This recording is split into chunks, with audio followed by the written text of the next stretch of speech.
You're excited. I am excited. I'm always excited. I'm always excited because this is a privilege, you know, to be. We're telling a story that it's my character. Okay, let's start with the worst then.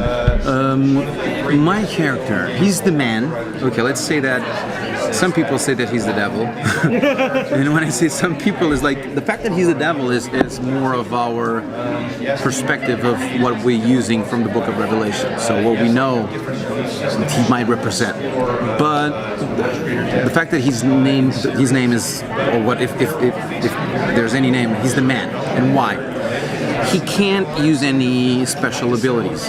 As opposed to the messengers, he can't use any powers. He doesn't have any powers. The only thing he possesses is the ability to use human resources and the way that a normal human person, like a normal person, would manipulate a situation or a person. So that being said, sometimes he's your best friend. Sometimes he's like, that's a good analogy, because like your best friend, like your true best friend, is someone that tells you what you don't want to listen sometimes, but it's the truth. And that being said, sometimes the man is exactly that. He's someone that puts you like a mirror in front of you and makes you see how you are and who you are truly. And is that a bad thing? Maybe not. And the fact that he's always in this limbo thing that we as an audience and them as the characters, they don't know truly if what's going on, and sometimes the man would use something like as the truth, and you know, to manipulate a situation. It's hard to predict the outcome of what he's doing. So that's what I like the most about my character. Not only the messengers, but everybody around them. Because you know, another thing that is part of this show, it's they're not individuals like exclusively on their own. They have families, you know, and they have friends, and they have relationships that are all part of who they are, and their choices are going to be connected with that, you know, circle of family, friends, and everything. And the man will play with that as well all the time. Because let's say that, you know, like I would never kill a person. You don't know that, because sometimes if you know, if you want to protect your family, you know, the ones that you love, sometimes you would do something that you would not even imagine would be possible for you to do. You know, does that make you a bad person? Maybe not. But is that a bad act? Yes, it is.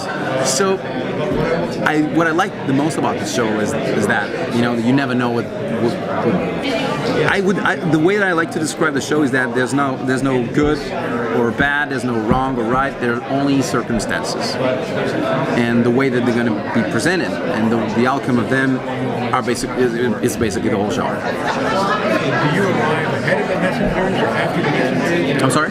Do you arrive before or after the messengers? Well, in the first episode, we see that the minute he arrives,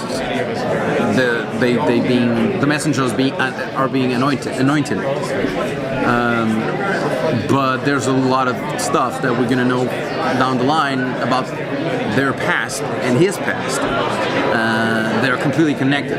When my character says that nothing is random, everything has a meaning, and it's basically the whole show.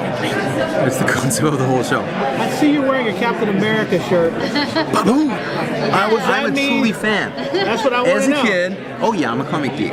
Oh yeah, I look, Batman, Captain America, Iron Man, not so much, but now Robert Downey Jr. is like, no, he brought it on. No, like, yes, I'm a fan of Iron Man, but I'm saying that as a kid, it was not my favorite, but now kind of it is.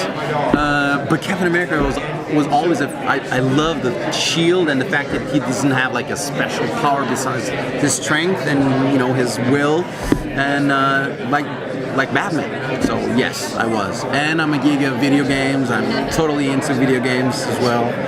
So yeah, I'm among my peeps here. So no superpowers. No, I love that.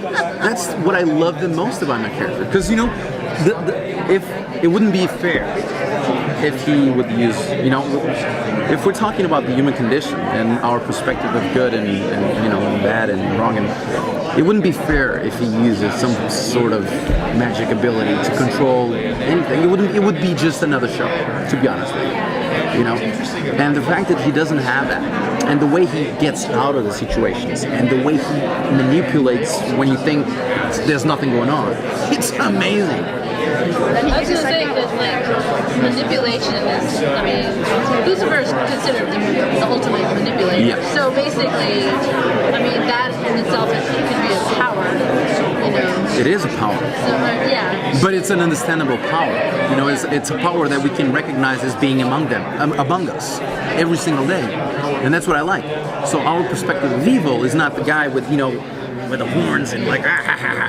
It's someone. It could be someone next to us that we don't have a clue of what's inside of their mind, and sometimes evil lives there.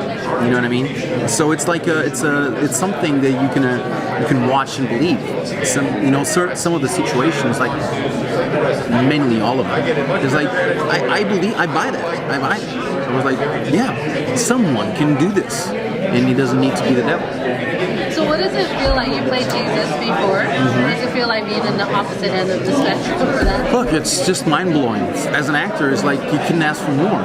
It's like the extreme opposite. And the feeling of... I love the feeling of going to work pretty sure that I'm going to blow it.